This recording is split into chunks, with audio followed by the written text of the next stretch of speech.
Now, it's Sales of Goods Act 1930 Unit number 2 Conditions and Warranties. I'm CS Monica Agrawal. बेटा यहाँ इस unit में हम पढ़ने वाले हैं बेसिकली दो इम्पॉर्टेंट कॉन्सेप्ट्स। एक तो हमारा होगा कंडीशन, दूसरा है वारंटी। बेसिकली मैं आपको इंट्रो में बता दूँ थोड़ा सा। कंडीशन का मतलब ऐसी कोई कंडीशन या स्टिपुलेशन, स्टिपुलेशन यानी शर्त। स्टिपुलेशन का मतलब होता है शर्त।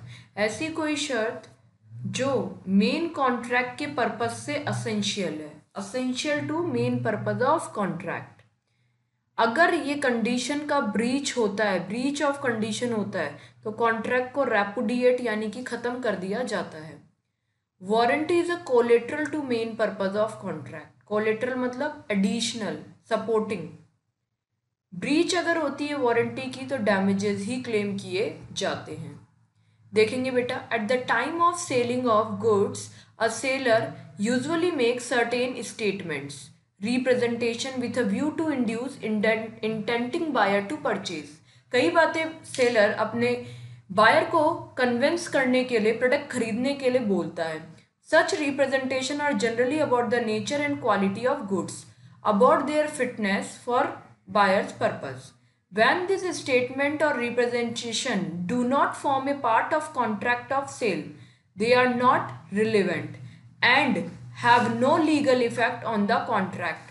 अगर इन स्टेटमेंट के बिहाफ पे कॉन्ट्रैक्ट ऑफ सेल एग्जिस्टेंस में नहीं आता है तो इन स्टेटमेंट का कोई लीगल इफेक्ट नहीं होता। But when these form part of contract of sale, लेकिन अगर इससे कॉन्ट्रैक्ट ऑफ सेल एग्जिस्टेंस में आता है और बायर उस पर रिलाई करके गुड्स परचेज करता है तो इन स्टेटमेंट्स का लीगल इफेक्ट हो जाता है।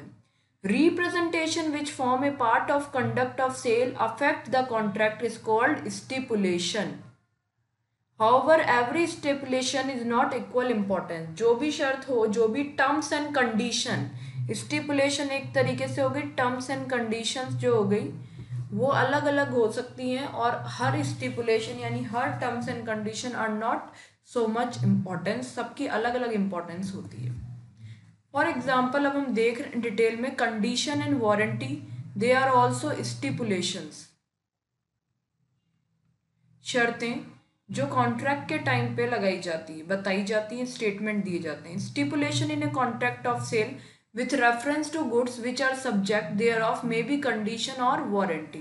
A condition is a stipulation essential to the main purpose of contract. याद रखेंगे हमेशा, condition is stipulation which is essential to the main purpose of the contract, breach of which will repudiate the contract. जबकि warranty क्या होती है, main purpose के लिए नहीं होती, कॉलेट्रल पर्पस के लिए होती है। Collateral to main purpose, collateral मतलब एडिशनल। अगर आपने वो एडिशनल पर्पस फुलफिल नहीं किया तो उस केस में एडिशनल कंडीशन फुलफिल नहीं हुई है तो कॉन्ट्रैक्ट के आप क्या रेज कर सकते हो, डैमेजेस। बट आप कॉन्ट्रैक्ट को रिजेक्ट करने का राइट नहीं रखते हो। नीचे, whether a stipulation in a contract of sale is a condition और a warranty depend on each case on the construction of contract. Contract में किस अकॉर्डिंग बताया गया है ये जान के हम डिसाइड करेंगे कि ये कंडीशन है या फिर वारंटी है। देखेंगे बेटा, वही अपने डिफरेंसेस दिए हुए हैं। फर्स्ट डिफरेंस क्या है, असेंशियल टू मेन कॉन्ट्रैक्ट, यहाँ पे कोलेट्रल हो गया। ब्रीच के केस में यहाँ पे, कंडीशन के केस में क्या करे जाएंगे, रेपुडिएट द कॉन्ट्रैक्ट, और यहाँ पे you can charge the damages only. Conversion of stipulation, breach of condition में be treated as breach of warranty. बेटा अगर कंडीशन ब्रीच होती है तो इसे ब्रीच ऑफ वारंटी भी मानेंगे, लेकिन अगर वारंटी ब्रीच होती है तो इसको कंडीशन का ब्रीच नहीं मानते हैं। क्यों? क्योंकि अगर मेन पर्पस अगर सेटिस्फाइड नहीं होता है तो वारंटी की कोई वैल्यू ही नहीं रहेगी, वारंटी भी डिससेटिस्फाइड हो जाएगी। और अगर वारंटी यानी कि वारंटी अगर कोलेट्रल अगर डिससेटिस्फाइड होता है तो उससे मेन पे कोई इफेक्ट नहीं पड़ेगा। Condition to be treated as warranty, बेटा कंडीशन कब वारंटी बन जाती है ये अब हम देखेंगे। सेक्शन 13 में बताया गया है ये। Now when condition to be treated as warranty, बेटा अपन देख रहे हैं कि कंडीशन को वारंटी कब ट्रीट किया जा सकता है। बेटा 3 सिचुएशन है। फॉर एग्जांपल फर्स्ट सिचुएशन कब, जब जो कंडीशन सेलर को फुलफिल करनी है उस कंडीशन को बायर बोल रहा है कि वेव ऑफ कर रहा है। वेव ऑफ मतलब गिव अप कर रहा है और बोल रहा है कि कंडीशन को मैं ट्रीट कर रहा हूँ as a breach of guarantee और मुझे तो केवल डैमेजेस दे दो और रेपुडिएट नहीं करना चाहता मैं कॉन्ट्रैक्ट। तो अगर बायर चाहे तो वो क्या कर सकता है, कंडीशन को ट्रीट कर सकता है एज ए वारंटी। दूसरा केस है जब कोई कॉन्ट्रैक्ट ऑफ सेल है और वो सेपरेबल नहीं हो सकता, मतलब जिसको पार्ट्स में अलग अलग सेपरेट नहीं किया जा सकता। अगर बायर ने कुछ गुड्स एक्सेप्ट कर लिए, एक्सेप्टेड द गुड्स और पार्ट ऑफ देयर ऑफ, तो उस केस में आप ऐसा नहीं कर सकते क्योंकि सेपरेटेबल तो है, सेपरेट तो हो नहीं पा रहा गुड्स, सॉरी कॉन्ट्रैक्ट सेपरेट तो हो नहीं पा रहा, इसलिए आप पार्ट को एक्सेप्ट कर लो और पार्ट गुड्स को नेग्लेक्ट कर दो, ऐसा पॉसिबल नहीं है। तो उस केस में इस कंडीशन को अगर फुलफिल नहीं भी कर रहा सेलर तो भी ये ट्रीट किया जाएगा कि ब्रीच ऑफ वारंटी हुई है, क्योंकि कॉन्ट्रैक्ट कैंसिल नहीं हो सकता क्योंकि पार्ट कॉन्ट्रैक्ट इज एक्सेप्टेड, तो कॉन्ट्रैक्ट रेपुडिएट नहीं हो सकता इस केस में। तीसरी कंडीशन है nothing in this section shall affect in case of condition और वारंटी फुलफिलमेंट। जो कंडीशन और वारंटी है वो क्या हो गई है, लॉ के थ्रू एक्सक्यूज हो गई है, इम्पॉसिबल हो गई है। अब उनको कोई भी परफॉर्म नहीं कर सकता कि लॉ ने उन पर रेस्ट्रिक्शन लगा दी है उन कंडीशन और वारंटी पे। तो भी क्या हो जाएगा, वारंटी भी खत्म हो जाएगी उस केस में, कंडीशन भी खत्म हो जाएगी। अगर केवल कंडीशन पे रेस्ट्रिक्शन लगी है तो वो वारंटी में कन्वर्ट हो जाएगी। Now express and implied conditions.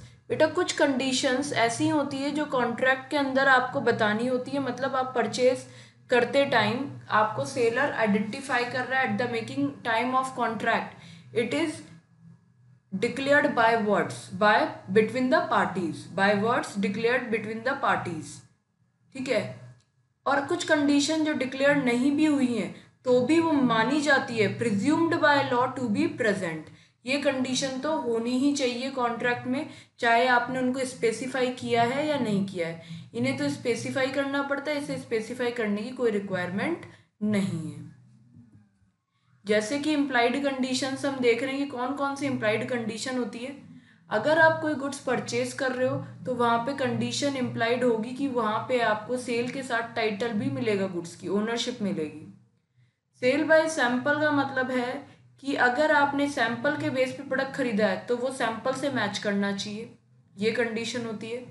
Condition quality और फिटनेस की, गुड्स की क्वालिटी और फिटनेस के मामले में सही होगी। कंडीशन एज टू होलसमनेस, मतलब जो आपकी गुड्स है वो प्रॉपर होगी, हेल्दी होगी, उनको कंज्यूम करने से किसी तरीके का कोई नुकसान नहीं होगा।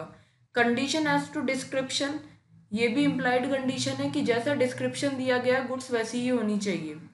Cell by sample as well as description, अगर सैंपल भी दिया है और डिस्क्रिप्शन भी दिया है तो दोनों के अकॉर्डिंग होनी चाहिए।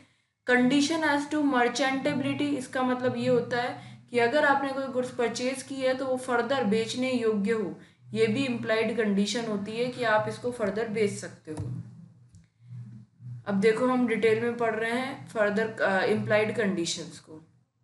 इम्प्लाइड कंडीशन में फर्स्ट था condition as to title. In every contract unless there is an agreement to contrary, contrary मतलब अगेंस्ट कॉन्ट्रैक्ट ना हो तो ये माना जाएगा, ये इम्प्लाइड कंडीशन मानी जाएगी क्या, कि कंडीशन एज टू टाइटल मतलब टाइटल ट्रांसफर हुआ है। In case of sale he has right to sell the goods, ये भी होता है कि आप फर्दर इसे सेल कर सकते हैं। In case of agreement to sell he will have right to sell the goods at the time when the property is to pass, मतलब फ्यूचर में आपको प्रॉपर्टी बेचने का राइट हो जाएगा। Sale by description, when where there is a contract of sale of goods by description, there is an implied condition that goods shall correspond with the description, मतलब description के according ही goods होनी चाहिए। For example, A at Kolkata sells to B 12 bags of waste silk. It way from Murshidabad to Kolkata. There is an implied condition that silk shall be such as is known in the market west silk. If not, B is entitled to reject the goods.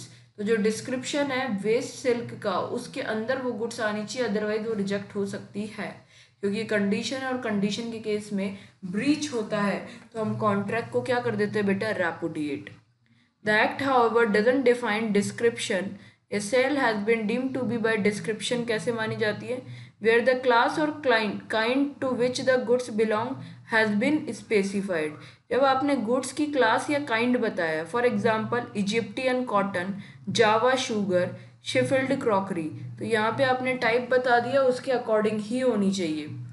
Where the goods have been described by certain characteristics के according अगर आपने बताया तो वो होनी चाहिए उसमें, जैसे jute balls of specified shipment, steel of specific dimension, कि उसकी एक प्रॉपर इतनी मतलब शेप वगैरह होनी चाहिए, प्रॉपर डायमेंशन होनी चाहिए। तो ये आप अगर करेक्टरिस्टिक्स से बता रहे हो तो वो भी डिस्क्रिप्शन से मैच करना चाहिए। Sale by sample. In a contract by sale, there is an implied condition that bulk should correspond with sample, कि आपका जो पूरा ऑर्डर है वो सैंपल से क्या होना चाहिए, मैच करना चाहिए। Buyer shall have reasonable opportunity of comparing the bulk with the sample. आपको चेक करने की, बायर को चेक करने की भी परमिशन मिलनी चाहिए, अपॉर्चुनिटी मिलनी चाहिए, किससे, सैंपल को पूरे ऑर्डर से कंपेयर करने की।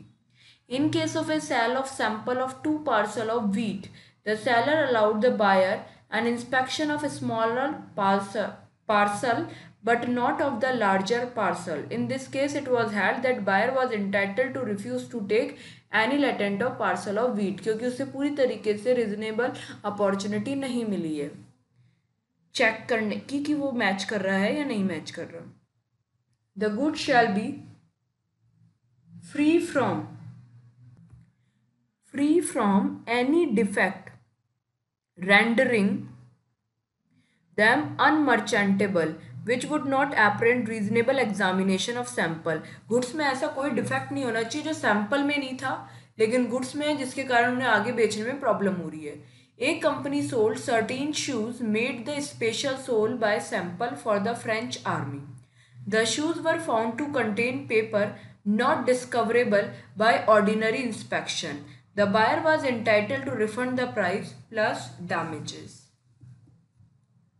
Now implied condition और कौन कौन सी होती है, sample as well as description. Where the goods are sold by sample as well as description, implied condition is the bulk of the goods supplied shall correspond both with sample and description, दोनों से match करना चाहिए। In this case, goods correspond with the sample but do not tally with description or vice versa.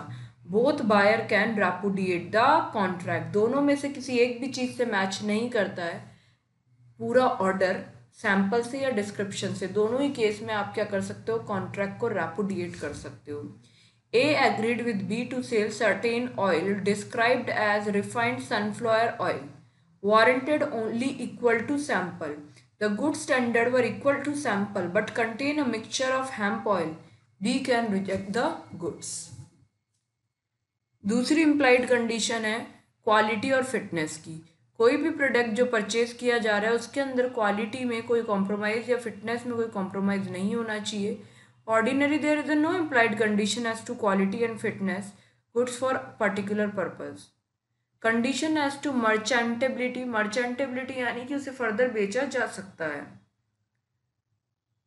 Condition as to wholesomeness, there is another implied wholesomeness मतलब वो पूरी तरीके से सही हो, गुड्स में किसी तरीके का कोई ड्रॉबैक ना हो।